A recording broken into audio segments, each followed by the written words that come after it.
Well, look, every night I bring you a couple of good news stories. I have to tell you, it's a bit difficult. I've just had something fall on top of me here. Every Thursday night I bring you a couple of good news stories. We need a bit of good news, don't we? Shed the light on the darkness that's broadcast. Look, email us, good news at skynews.com.au. You can't see what's happening down here. It's a good thing you can't. Well, tonight, 2 stories about cancer. And you might well think, what on earth is good about cancer, which is a fair point. The good news is Australians are helping to win the fight against all types of cancer, and Australians are doing their bit to raise money to fund the battle. That's not good news, it's great news. There's an old saying, cancer can touch you, but not your soul, neither your thoughts nor your heart. Let's do a bit to make that come true. September is Prostate Awareness Month. I'm actually a prostate cancer survivor. Men don't like talking about this stuff, so it's important we do. So my first guest is a Brisbane doctor, Elliot Smith, a young bloke who had an idea for an app to help men keep track of their PSA levels, very important, the early indicator of prostate cancer. Dr. Elliot Smith joins us in Brisbane. Elliot, the technology is called Maxwell Plus. Where did the name come from? Yeah, hey Alan, nice to be here. So Maxwell Plus, funnily enough, it's named after a physicist, James Maxwell. A lot of the work that I did in my PhD designing medical imaging equipment revolved around Maxwell's equations and made MRI scans possible. So, much like Tesla Motors, we named it after him, and that's where Maxwell Plus comes from. So you use artificial intelligence to help catch prostate cancer earlier. That's prostate, Prostate. Just tell my viewers in layman's terms, what is artificial intelligence?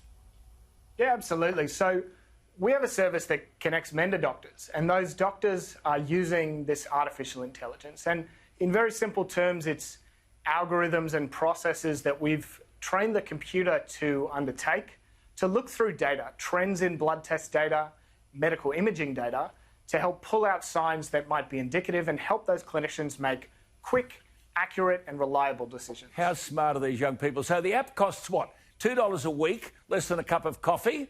Is that it? And you're kicking some goals. You're kicking some goals. So what do people do? They just go to maxwellplus.com. Yeah, easy as that. Straight you away. Get connected to a doctor in 5 minutes and then you can get started. You're a good man. Good to talk to you, Elliot. Keep at it, eh? There it is. Prostate cancer. Hey, men, do it. maxwellplus.com. And girls, if you're sitting beside a bloke who hasn't had the prostate checked, now's the time. Give him a nudge. You might just save a life. Now, occasionally in the process of putting together a program like this, you come across great stories. A house in Sydney's northwest will go under the hammer later this month, and bidders will be lined up around the block. The house is a red brick home set on 855 square metres, prime real estate in Sydney. Here's the rub. The bloke who owned the home, Ian Hemming, died not long ago.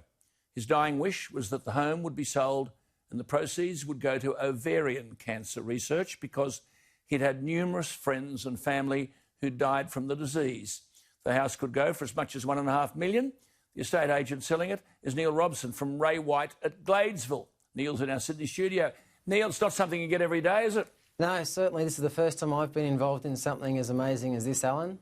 You'd be used to seeing homes go for huge amounts and people bidding and getting more and more anxious about the price they're paying. But this is different, isn't it? Because the money's going to cancer research. Yeah, we hope people dig a little bit deeper for this one. It's a very, very special cause. Ovarian Cancer Australia relies on as much funding as possible and is often overlooked for other charities, so we've got to get behind this one and take the opportunity as much as we can. So Ian, who died, asked the neighbour to help him sell it. Am I right? After he died, and understand you've got a connection to the story because your mother-in-law passed away from ovarian cancer. Yes, she did, Alan. It was only recently, and it was obviously very, very tragic. And if I could give you a couple of statistics... Have a look at it, will you?